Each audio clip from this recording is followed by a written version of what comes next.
مولاي صل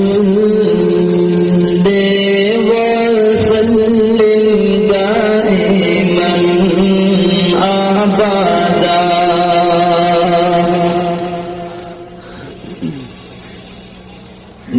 مولاي صل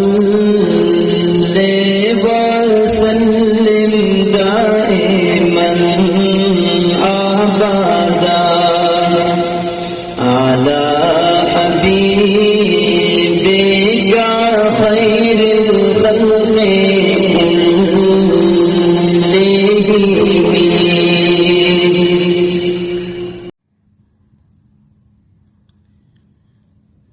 بسم الله الرحمن الرحیم.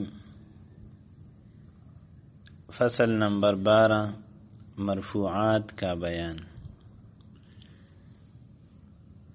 12 نمبر فصل دی پدی کے بیان د مرفوعات دی. مرفوعات جمع د مرفوع ده او مرفوع چې دی نو دا هر هغه اسم توی چې هغه مشتمل وي په علامې د فاعلیت باندې، یعنی کم اسم باندې چې په عبارت کې علامت د فاعل راغلی وي نو هغه مرفوع وي، او علامت د فاعل چې دی نو دا ضمه ده، لکه په زیدون کی په دال، او الف تی لکه په رجلانی کی د لام نه بعد الف تی په تثنیه کی، او و دی لکه په مسلمون کی و دی د میم نه بعد، او په ابوک کی هم و دی د با نه بعد.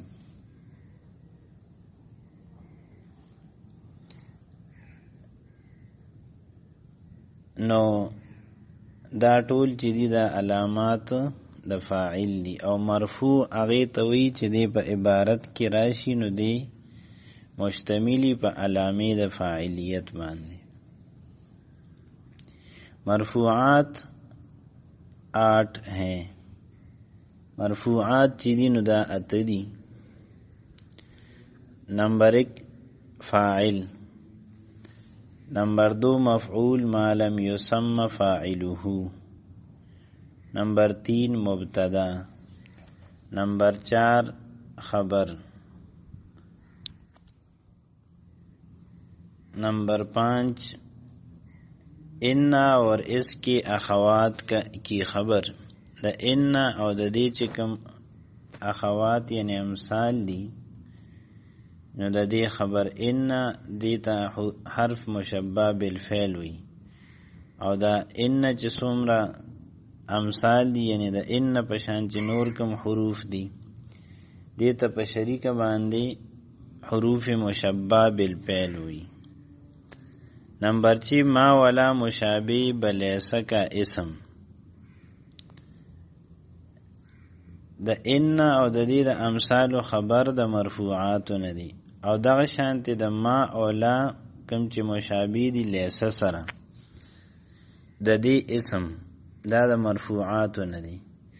اوم نمبر د کان او د دې د اخوات اسم، یعنی کان فعل ناقص دي، او د دې چې کوم امثال دي نو هغه افعال ناقصه دي، نو د افعال ناقصه اسم د مرفوعات نه دي. او بل چې دی نو لا برای نفی جنس کی خبر، دا نفی د جنس ته پاره چې کومه لا راځي د هغې خبر دا د مرفوعاتو نه دي. دا 8 قسمه مرفوعات دي، او د دې تفصیل چې دی نو هغه مصنف رحمه الله په خپل بیانوي. نو د اجمال نه بعد اوس مصنف رحمه اللہ په تفصیل کی شروع کی. نو فرمائی چې فاعل وہ ہے کہ جس کی طرف فعل کی نسبت اس طرح ہوتی ہے. فاعل هغه توی چې د هغه طرف ته د فعل نسبت هغه داسی وی کہ وہ فعل اس اسم کے ساتھ قائم ہے، چې دغه فعل د دې اسم سره قائم دی. یعنی دی اسم چې دی نو دغه فعل کړی دی او کو نه دی کړی دا پکې ضروری نه ده، بلکې د دې اسم د وجه نه دغه فعل قائم او موجود دی چې دا اسم شته نو دغه فعل شته.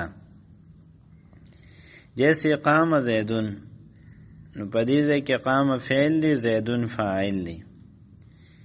نو دې ځای کې د قام او د زید په خپل منځ کې یو نسبت دی. د قام نسبت او تعلق زید سره داسې دی چې زید شته نو قیام دا شته. قام ادرید زیدون زید، نو د زید سره دا قیام چې دی نو دا قائم دی او د زید د وجه نه دا قیام چې دی دا موجود دی په دې جمله کې. نو کو صرف قام ویلی شو او زید وسره نه ویلی شي نو بیا د قام هیڅ حیثیت نشته.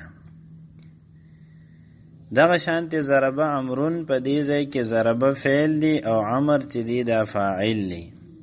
نو د ضربه نسبت د عمر طرف ته داسې کیږي چې دا ضربه چې دی نو دا د عمر د وجه نه قائم شوی دی او موجود شوی دی.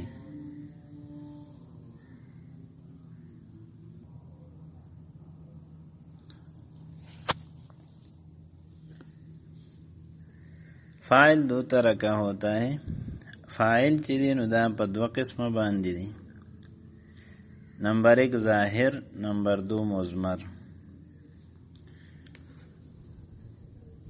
د ظاهر مطلب دی چې فاعل چې دی نو دا یو عام اسم راغلی، او د مضمر مطلب دی چې فاعل چې دی نو دا ضمیر راغلی. جیسے قام زیدن میں زیدن فاعل اسم ظاہر ہے، فقام زیدن کی زیدن فاعل دی دا اسم ظاہر دی، اور ضربتو میں فاعل ضمیر ہے، اور پر ضربتو کی دا فاعل چی دی دا ضمیر دی. ضمیر بھی دو قسم کی ہوتی ہے. ضمیر دا پر دو قسم باندی. نمبر 1 ضمیر بارز ظاہر جیسی. ضمیر په دوه قسمه یو هغه ضمیر دی چې هغه په فعل کې ښکاری، چې فعل کله ولیکلی شي نو په هغه کې دغه ضمیر ښکاری، او که په فعل باندې تلفظ وکړي شي نو دغه ضمیر باندې ورسره هم تلفظ کیږي. لکه په ضربته کې تا دا لیکلی شوی هم دی، ویل کیږي هم ښکاری، دې ته ضمیر بارز وي. فضربتما کی الف، فضربتم کی وو دی چې کله دا بل سره یوځای شي نو هغه وو ښکاره کیږي، لیکن د یو صرفي قاعدې د وجې نه هغه وو غورځېدلی دی. لکه قتلتموهم، ضربتموهم، په دغه ځای کې دغه وو ښکاري، نو دې کې هم دغه وو فاعل دی. په ضربتی کې تی، په ضربتما کې الف، په ضربتن کې نون مفتوح، په ضربتو کې تو، په ضربنا کې نا، په ضربا کې الف، په ضربو کې وو، په ضربتا کې الف، او په ضربنا کې نون مفتوح.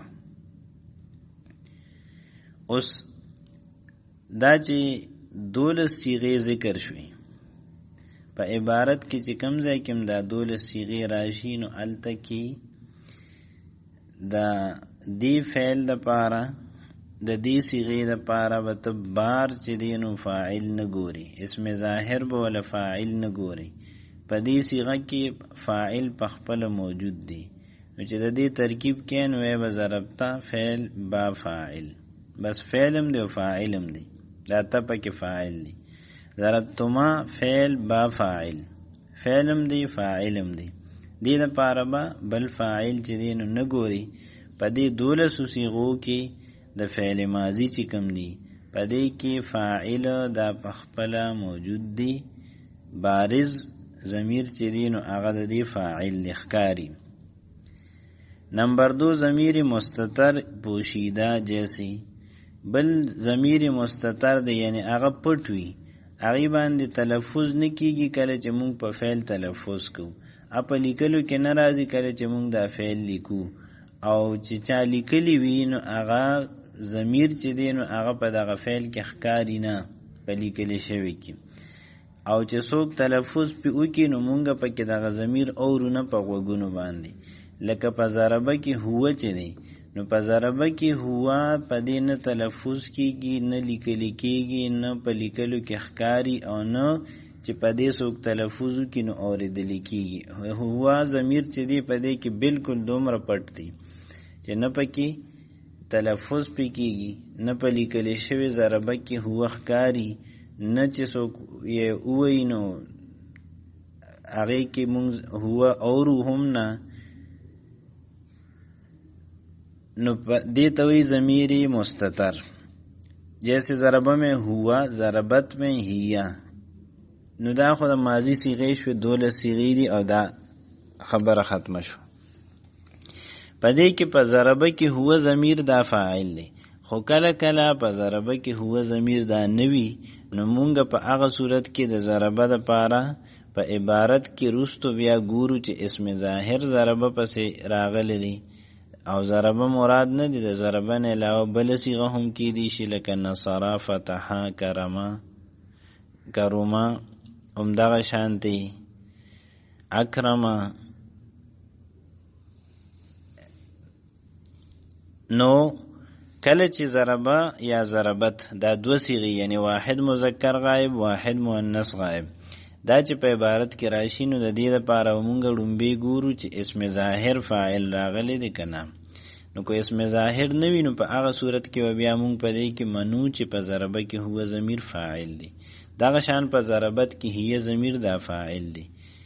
نو د دې وجې نه چې د دې ضربو د ضربت فاعل کله اسم ظاهر راځي کله ضمیر مستتر راځي، نو دې ضمیر ته وی ضمیر مستتر جایز الاستتار، یعنی د دې استتارم جایز دی چې په ضربه کې هو اومني، په ضربت کې هي اومني، او د دې اسم ظاهر راتللم جایز دی، یعنی ضربه زیدون کې زیدون فاعل دی نو ضربه کې ضمیر مستتر نشته، او دغه شانتی په ضربت هندون کې هندون فاعل دی نو په ضربت کې هي ضمیر نشته.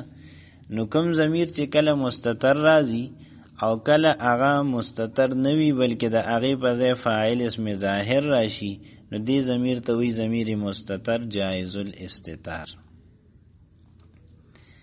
همدغه شانتی کومونګه په مضارع کې وګورو نو په یضربو واحد مذکر غائب کې هو ضمیر دی، په تضربو واحد مؤنث کې هي دی، او په تضربو واحد مذکر حاضر کې انت دی، په اضربو واحد متکلم کې انا دی، او په نضربو تثنیه جمع متکلم کې نحنو چې دی نو دا مستتر دی.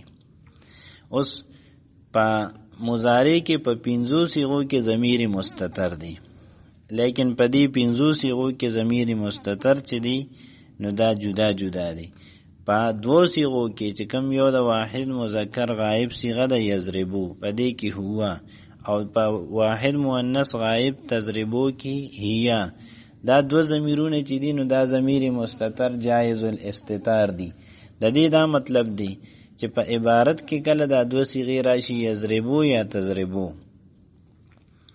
نو د دې لپاره به فاعل چې دی نو هغه اسم ظاهر مونږ تلاش کو. اول کو اسم ظاهر فاعل معلوم نشي او په عبارت کې نوي نو بیا به مونږ منو چې په یضربو کې هو ضمیر فاعل دی او په تضربو کې هي ضمیر فاعل دی، نو جایز الاستتار ورته په دې وجه وی چې د دې استتار او د دې په صيغه کې پټ کېدل جایز دي، کله به پټ وي کله به نه وي. او ورپسې په دې 3 صيغو کې چې تضربو د واحد مذکر حاضر صيغه ده په دې کې انت ضمیر، او په اضربو واحد متکلم کې انا ضمیر، او په نضربو جمع متکلم کې نحنو ضمیر. دې ته وی ضمیر مستتر واجب الاستتار، یعنی د دې مستتر کېدل په صيغه کې واجب دي. نو چې کوم ځای کې تضربو د واحد مذکر حاضر صيغه راشي الته کې د فاعل اسم ظاهر تلاش کولو حاجت نشته، په صيغه کې په خپل ضمیر مستتر دی او واجب الاستتار دی. د دې په صيغه کې پټ مندل کېدل واجب او لازمی دي، دا پکې خامخا وي. همدغه شانته په اضربو کې انا ضمیر دی، نو د دې لپاره لازمی خبره ده چې دا په دې صيغه کې پټ وي او مندل کېږي په دې صيغه کې، د دې اسم ظاهر فاعل نشي راتلی. همدغه شانته په نضربو کې نحنو ضمیر دی. اور تسنیه کې 4 صيغو یضربان، تضربان وغیرہ میں الف د تثنیه سلور صیغې دي یضربانی تضربانی تضربانی تضربانی په دې کې الف ضمیر بارز دی اور یضربون تضربون میں وہ په جمع مذکر غائب او جمع مؤنث جمع مذکر غائب جمع مذکر حاضر په دې دوه صيغو کې یضربون دا جمع مذکر غائب صيغه ده او تضربون جمع مذکر حاضر صيغه ده په دې کې و ضمیری بارز دی همدغه شانتی یضربن او تضربن جمع مؤنث غائب جمع مؤنث حاضر په دې کې نون مفتوح دی اور تضربین واحد مؤنث حاضر میں یا بارز ہے پدې کې یا چې دینو دا ضمیر بارز دی خوب سمجھ لو پدې باندې ځان خپوي کې